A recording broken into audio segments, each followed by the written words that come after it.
It is great to be here. Bit of a bad beginning, I know, but it is great to be here. It isn't great to be. Thank you. Thank you for the benefit of the doubt, mainly. It is great to be here. Bit of a bad beginning, I know, but it is great to be here. It isn't great to be, though. You might, if you cast your mind way back to 3 weeks ago, we were on the brink of nuclear war. Tensions seem to have subsided, but that was a bit of a weird morning, I think. I remember waking up, checking my weather app, and it said sunny with a chance of doomsday. Can't recover from that, can you? Temperatures might range from -5 to 1,000,000 degrees centigrade.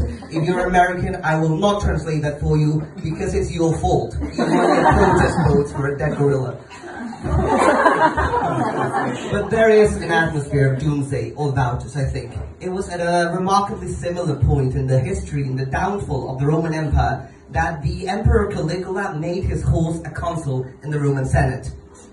Much in the same way in which the Conservatives made Boris Johnson the Prime Minister of the UK.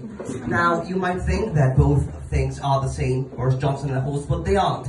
A horse is hardworking. A horse is fast, loyal. A horse has a primitive understanding of moral right and wrong. Boris Johnson, on the other hand, he is almost completely feral. Sort of a human child abandoned in the forest and raised by wolves. Oxford and Eton.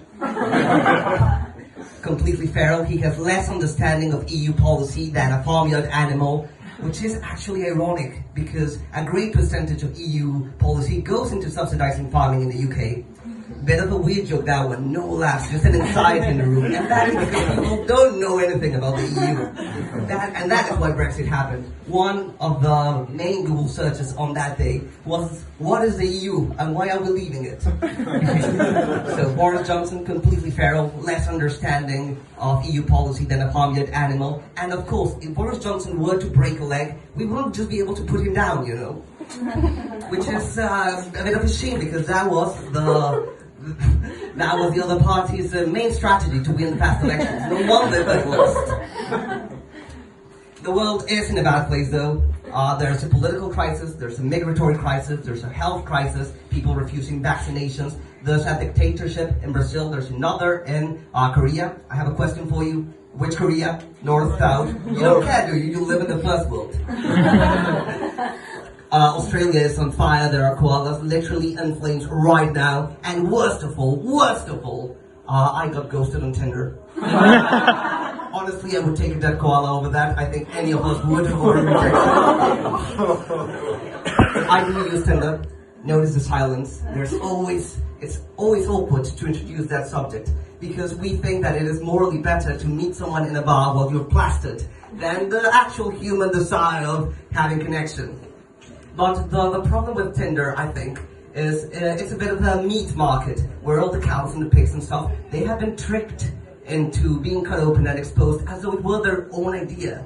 But it isn't. Social media has absolutely destroyed our lives, I think. The philosopher Heidegger, of whom you were not expecting to hear tonight, but I am a philosophy major, so I have to justify that because it's 4 years down the drain. The philosopher Heidegger said that the main paradox of human life is the fact that we are individuals in a society. We are all alone constantly while being surrounded by people. Yeah, tense, isn't it? Social media looked at that and said, yes, but how can we monetize it? We all live very performatively, we all seem to be having the best time of our lives on Facebook, but I have news for you. If your Facebook profile picture could look at you, it wouldn't be your friend. It would probably block you.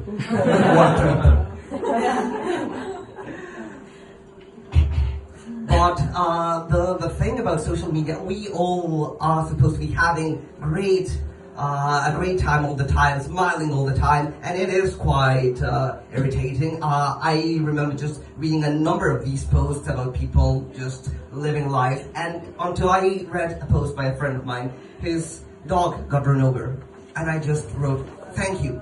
Finally, some good content, right?